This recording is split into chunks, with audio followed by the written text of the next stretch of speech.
వచ్చాడు. అది మొదటి రాక. మరి నేను తిరిగి వస్తానని దేవుడు తెలియజేస్తున్నాడు. నా బాల్యదినం మొదలుకొని యేసుక్రీస్తు త్వరగా వస్తాడు, సిద్ధపడండి అని నేను చిన్నప్పటి నుండి వింటున్నా ఈ మాటలు. ఈ చిన్న బాల్యదినంలో ఉన్నప్పుడు దైవ సేవకులు తెలియజేటువంటి వారు యేసుక్రీస్తు త్వరగా రాబోతున్నాడు, యేసుక్రీస్తు త్వరగా వచ్చుచున్నాడు అని చెప్పినప్పుడు ఈ బిల్డింగ్స్ కట్టే వాళ్ళని వీళ్ళని చూసేటప్పుడు యేసుక్రీస్తు త్వరగా వస్తాడంట కదా, వీళ్ళెందుకు పిక్చర్లు ఈ బిల్డింగ్స్ కట్టుకుంటున్నారు, ఈ ఇల్లు కట్టుకుంటున్నారు అనుకునేవాళ్ళు. యేసుక్రీస్తు కొంతమంది రాడేమో అనుకునేటువంటి వాళ్ళు ఉన్నారు. అన్యజనుల్లో కొంతమందిని చూస్తే వాళ్ళు చెప్తుంటారు, ఆ యేసుక్రీస్తుని విమర్శించేటువంటి వారు చాలా మంది ఉన్నారు. ఆయన ప్రవక్త, దేవుడు కాదని విమర్శించేటువంటి వారు ఉన్నారు. ఏ రీతిగా యేసయ్య పరలోకమునికి వెళ్ళాడో ఆ రీతిగానే ఆయన పరలోకము నుండి తిరిగి రాబోతున్నాడు. మొదటి రాక వచ్చునన్న పరము సిద్ధించెను, మొదటి రాక వచ్చునన్న పరము సిద్ధించెను, ఇది సిద్ధించును, ఇది సిద్ధించును, యేసు త్వరగా వచ్చును, ఎత్తబడును సంఘము, యేసు త్వరగా వచ్చును, ఎత్తబడును సంఘము. మొదటి రాక వచ్చినది, ఆ పదము సిద్ధించినది. యేసుక్రీస్తు ఈ లోకానికి వస్తాడని, బెత్లెహేము గ్రామంలో పుడతాడని ఎన్నో ప్రవచనాలు బైబిల్ గ్రంథంలో ఉన్నాయి. మెస్సియా వస్తాడని చెప్పినప్పుడు చాలా మంది నమ్మలేదు. వస్తాడని చెప్పినటువంటి దేవుడే కన్యటువంటి మరియను గర్భమున ధరించుకొని పాపము లేనివాడుగా యేసుక్రీస్తు ప్రభువు ఈ భూలోకానికి వచ్చాడు. ఆయన వచ్చిన కార్యము నీతిమంతుడును లేడు, ఒక్కడును లేడు, ఏ భేదము లేదు, అందరూ పాపము చేస్తున్నారు కనుక పాపము చేసిన వాడు నరకానికి వెళ్ళకూడదనే ఉద్దేశంతో దేవుడు మనిషిలో ఉన్నటువంటి జీవాత్మ, ఆ ఆత్మ దేవుని గనుక ఈ ఆత్మ నరకానికి వెళ్ళకుండా తిరిగి దేవుడి దగ్గరికి రావాలనే ఉద్దేశంతో దేవాదేవుడుగా వచ్చినటువంటి దేవుడు నరవతారుగా ఈ భూలోకానికి వచ్చి దేవుడుగాను నరుడుగా ఉన్నటువంటి దేవుడు నీ కోసం, నా కోసం, మనందరి కోసము పాపము నిమిత్తము రక్తము కార్చి చనిపోయి సమాధి చేయబడి తిరిగి లేచినటువంటి దేవుడు. ఆయన తిరిగి లేచిన తర్వాత శిష్యులకు, అపోస్తలులకి 40 దినములు కనిపిస్తూ వచ్చాడు.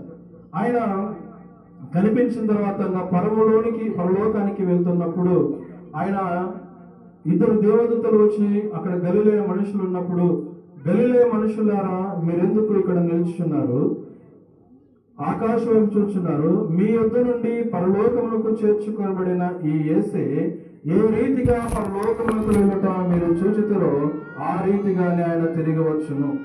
దేవుడు మనకు త్వరలో రాబోతున్నాడు.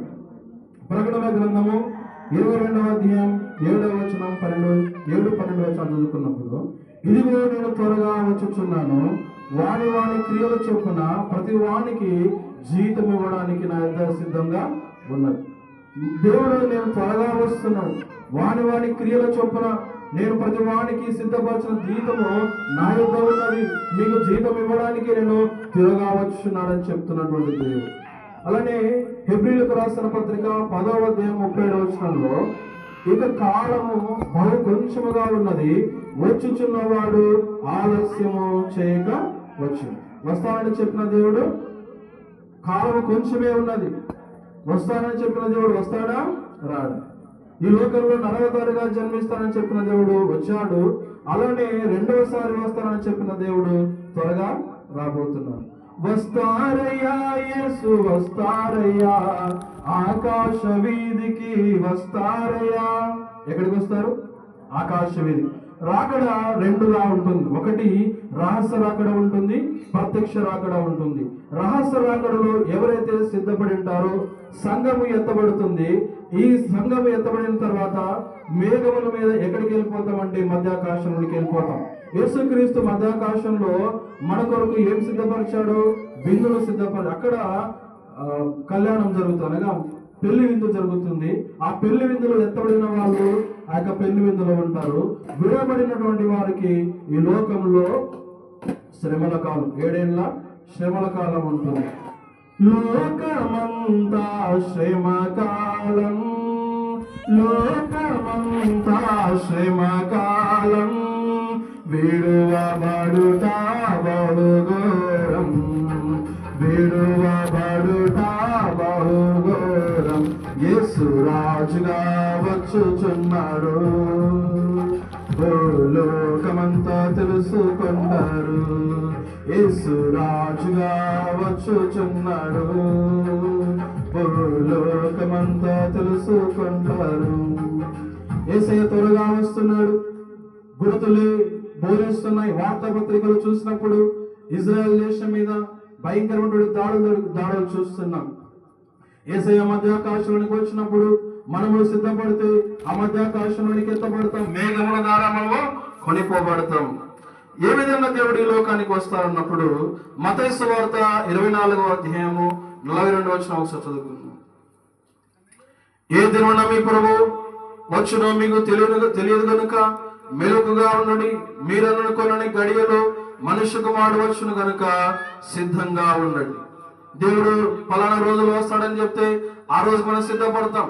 అమెరికా దేశంలో ఒక దైవ సేవకులు ఉన్నారు. ఆయన తన సంఘస్థులకు తెలియజేశారు, ఒక రోజు దేవుడు వస్తాడని డేట్ ఫిక్స్ చేశాడు. నాకు దేవుడు చెప్పినాడు, పలానా రోజు దేవుడు యేసుక్రీస్తు వస్తా అన్నాడు, మీరు సిద్ధపడండి, మీకున్నటువంటి ఆ యొక్క ఆస్తులను, మీకున్నటువంటి బిల్డింగ్స్ ను అన్ని అమ్ముకోండి నాకు చెప్పిన అన్నప్పుడు ఆ డేట్ ప్రకారం, ఆయన చెప్పిన ప్రకారం ఆయన నమ్మినటువంటి ఆ సంఘస్థులు అన్ని అమ్ముకున్నారు. తీరా చెప్పిన డేట్ వచ్చింది, యేసుక్రీస్తు రాలే. ఏంటయ్యా ఫలానా రోజు యేసుక్రీస్తు ప్రభువారు వస్తారు కదా అని మీరు చెప్పారు కదా అన్నప్పుడు, అవును యేసుక్రీస్తు ఆలస్యం చేస్తున్నాడు, ఇంకో డేట్ చెప్పాడు, ఆ డేట్ వస్తాడంట అని ఇంకో డేట్ చెప్తే ఆ డేట్కి రాలేదు. ఈ విధంగా మనుషులు ఆ డేట్కి వస్తారు. దేవుడు ఎవరికి పలానా రోజు వస్తారని చెప్పలేదు. ఏ సమయమున మీరు అనుకున్న గడియలో నేను వస్తాను. దొంగ ఏ విధంగా వస్తాడో తెలిసి చెప్పి వస్తాడా, తెలియకుండా చెప్తాడా? తెలిసి నేను పలానా రోజు వస్తాను, పలానా సమయానికి వస్తానని దొంగ చెప్తే మనం ఏం చేస్తాము? సిద్ధపడతాం. దొంగ రాకుండా అడ్డుకుంటాం. ఇప్పుడు మనం ఇంటికి బంధువులు వస్తారని చెప్పినప్పుడు పలానా రోజు మీ ఇంటికి వస్తున్నాం, పలానా సమయానికి మేము వస్తున్నప్పుడు మనం సిద్ధపరచాం. వారి కోసం ఆహారాన్ని సిద్ధపరుస్తాం, వారి కొరకు మంచి గృహాన్ని సిద్ధపరుస్తాం. కానీ యేసయ్య అలా చెప్పట్లేదు. ఏ దినమున మీ ప్రభు వచ్చునో మీకు తెలియదు కనుక మనం ఏ విధంగా ఉండాలంట? మెలకంగా ఉండాలి. ఏ గడిలో వస్తాడో తెలియదు కనుక సిద్ధంగా ఉండాలని తెలియజేస్తుంది. అలానే తెస్సలోనికీయులకు రాసిన మొదటి పత్రిక 4వ అధ్యాయం 16వ వచనంలో చూసినప్పుడు, ఆర్భాటముతోను ప్రధాన దూత శబ్దముతోను ప్రభువు దిగి వచ్చును. ఏ విధంగా వస్తాడంటే ఆర్భాటముతోను ప్రధాన దూత శబ్దముతోను ప్రభువు దిగి వస్తాడు. మేఘం మీద యేసు స్వామి మళ్ళీ వస్తాడు. మేఘం మీద యేసు స్వామి మళ్ళీ వస్తాడు. మేఘం మీద యేసు స్వామి మళ్ళీ వస్తాడు. ప్రధాన దూత శబ్దముతోను ప్రభువు దిగి వచ్చును. ప్రధాన దూత శబ్దముతోను ప్రభువు దిగి వచ్చును. ప్రధాన దూత శబ్దముతోను ప్రభువు దిగి వచ్చును. మేఘం మీద యేసు స్వామి మళ్ళీ వస్తారు. ప్రధాన దూత శబ్దముతోను ఆర్భాటముతోను యేసుక్రీస్తు ప్రభువారు ఈ భూలోకానికి తిరిగి రాబోతున్నారు. ఆయన వచ్చే ముందు ఏమైనా రాకడలు ఆయన సూచనలు చెప్పాడు. ఫలానా తేదైన వస్తానని చెప్పలేదు, కానీ నేను వచ్చే ముందు ఈ లోకంలో ఇవి జరుగుతాయి, ఈ సూచనలు మీకు కనిపిస్తాయి, యుగ సమాప్తి కాలంలో ఇవి మీకు కనిపిస్తాయి, కాబట్టి వాటి గురించి మీరు చూడండి అని దేవుడు తెలియజేస్తున్నాడు. రాకడ గుర్తులు ఒకసారి మనం చూసినప్పుడు అయితే దానియేలు గ్రంథము 2వ అధ్యాయము 37 వచనం నుంచి 36 వచనం చదువుకుందాం. దానియేలు గ్రంథము 2వ అధ్యాయము 37 వచనం నుంచి 36 వచనం చదువు. అక్కడ రాజా తాము చూచుండగా బ్రహ్మాండము ఒక ప్రతిమ కనబడింది కదా. ఈ గొప్ప ప్రతిమ మహాప్రకాశమును భయంకరమైన రూపమున గలదై తమ ఎదుట నిల్చుండి. ఆ ప్రతిమ యొక్క శిరస్సు మేలిమి బంగారమయమైనది, దాని రూపమును భుజములను వెండివియు, దాని ఉదరమును తొడలను ఇత్తడివియు, దాని మోకాలను ఇనుపవియు, దాని పాదములలో ఒక భాగము ఇనుపవియు, ఒక భాగము మట్టిదినై ఉండెను. మరియు చేతి సహాయము లేక తీయబడిన ఒక రాయి ఇనుమును మట్టియు కలిపిన ఆ ప్రతిమ యొక్క పాదం మీద పడి దాని పాదములను తుత్తులుగా విరగొట్టినట్టు తమకు కనబడింది. బైబిల్ గ్రంథంలో ఒక రాజు ఉన్నాడు, ఆయన పేరు నెబుకద్నెజరు. బబులోను సామ్రాజ్యాన్ని పరిపాలిస్తున్నటువంటి రాజు. ఈ రోజుల్లో అయితే మనము మన దేశాన్ని మనమే పరిపాలన చేసుకుంటాం, ప్రజాస్వామ్య దేశాలుగా ఉన్నాయి. ఆ రోజుల్లో ప్రపంచానికి ఏకచక్రాధిపత్యాలుగా కొన్ని రాజ్యాలు ఉన్నారు. అందులో చాలా ప్రాముఖ్యమైనది మొదటి రాజ్యం ఏదైనా ఉందంటే అది బబులోన్ రాజ్యం. మన చరిత్ర గ్రంథాల్లో చూసినా కానీ బబులోను రాజ్యము ఈ ప్రపంచాన్ని ఏలినట్టుగా మనం చూస్తాం. బబులోనిక రాజ్యానికి రాజు ఎవరుగా ఉన్నారంటే నెబుకద్నెజరు రాజుగా ఉన్నాడు. ఆయన ఒకసారి పడుకొని నిద్రిస్తున్నప్పుడు ఆయనకు ఒక కళ వచ్చింది. ఆ కళ మర్చిపోయినాడు. ఆ కళ భావం కోసము తన దగ్గర విద్వాంసులని, పండితులను, జ్ఞానం గల వారిని పిలిపించినప్పుడు, అయ్యా మీకు వచ్చిన కళను మాకు తెలియజెప్తే ఆ కళ భావం మేము తెలియజేస్తా ఉన్నారు. అప్పుడు నెబుకద్నెజరు, నాకు వచ్చిన కళ నేను మర్చిపోయాను, ఆ ఏ కళ వచ్చిందో ఏ గడియలో వచ్చిందో మీరు కాలములో సమయంలో చూసి నాకు తెలియజేయమన్నప్పుడు అక్కడ ఉన్నటువంటి జ్ఞానులు గాని, పండితులు గాని, విద్వాంసులు గాని, మంత్రజ్ఞులు గాని, అయ్యా మేము దీని ఏదైనా కళ చెప్తే దానికి భావన చెప్తాము, కానీ నువ్వు ఏ కళ చెప్పినావో మేము చెప్పలేము, ఇది మాతో కాదు అన్నటువంటి సమయంలో మీకు ఇంతకాలం నేను పోషించాను, వస్త్రములు ఇచ్చాను, మంచి మంచి వాటిని ఆభరణాలు ఇచ్చాను, మంచి మంచి బహుమానాలు ఇచ్చాను, ఇంతకాలం మిమ్మల్ని పోషించాను, మీరు నాకు వచ్చినటువంటి కళని తెలియజేయలేదు కనుక మిమ్మల్ని అందరినీ తుత్తులుగా చంపేస్తానని ఆజ్ఞాపించాడు. అటువంటి సమయంలో ఆ బబులోను రాజ్యంలో ఒక నలుగురు ఉన్నారు. దానియేలు ఉన్నాడు, షడ్రక్, మేషక్, అబేద్నెగో అనే వారు ఉన్నారు. వీరు దేవునికి ప్రార్థన చేసేటువంటి వారు. దానియేలు మంచి జ్ఞానం గలవాడిగాను, మంచి బుద్ధి గలవాడిగా రాజ్యంలో ఉన్నాడు. అటువంటి రాజు నుంచి ఆజ్ఞ వచ్చినప్పుడు దానియేలు కూడా చంపడానికి వెళ్ళారు. ఆ సమయంలో అయ్యా ఎందుకు ఇటువంటి కార్యక్రమం జరుగుతుంది అని తెలియజేసినప్పుడు రాజుకి కళ వచ్చింది. ఆ కళ మర్చిపోయాడు. ఆ కళను చెప్పకపోవడాన్ని బట్టి జ్ఞానుల్ని చంపేమన్నాడు, విద్వాంసుల్ని చంపేమన్నాడు, పండితులను చంపేమన్నాడు. అందుని బట్టి అయ్యా నేను ఆ యొక్క కళను చెప్పగలను, ఆ కళ భావాన్ని చెప్పగలను, కొంత సమయం అయినప్పుడు ఆయన సమయం ఇచ్చాడు. దానియేలు దేవుడి దగ్గర మొదలు పెట్టినప్పుడు దేవుడు దానియేలుకి ఏం తెలియజేశాడు? కళను తెలియజేశాడు, కళ భావాన్ని తెలియజేశాడు. ఇది ఏమి సూచిస్తుందంటే ఈ యొక్క లోక అంతము సూచిస్తా ఉంది. ఒక శిరస్సు ఏ విధంగా ఉంది? బంగారు వర్ణంగా కనిపిస్తుంది.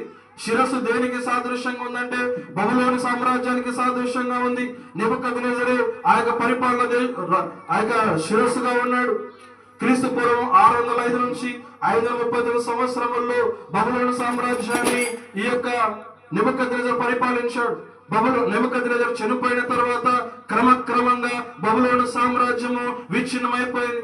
క్రమక్రమంగా బబులోను సామ్రాజ్యము బలహీనమైపోయింది.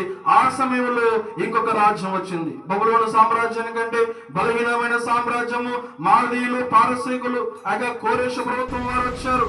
బబులోను సామ్రాజ్యాన్ని జయించి వారు అధికారాన్ని చేజిక్కించుకున్నారు. మొదటిగా ఈ లోకాన్ని పరిపాలన చేసింది ఎవరంటే బబులోను సామ్రాజ్యం, నెబుకద్నెజరు. ఆ తర్వాత ఈ 2 చేతులు దేన్ని సూచిస్తున్నాయని వెండిమయంగానే కనిపించింది. ఈ చేతులు, ఈ యొక్క చెస్ట్ భాగము వెండితో సూచిస్తుంది. ఇది కోరేషు, మాదీయులు, పారసీకులు 539 సంవత్సరం క్రీస్తు పూర్వము పరిపాలన చేశారు. వారి తర్వాత ఉదరము, తొడలు, ఇతర ఇత్తడి వర్ణాన్ని సూచిస్తున్నాయి. దాన్ని ఎవరు పరిపాలన చేశారంటే అలెగ్జాండర్ చక్రవర్తి. మనం చూస్తాం ద గ్రేట్ అలెగ్జాండర్ చక్రవర్తి ఈ లోకాన్ని జయించినట్టుగా మనం చూస్తాం.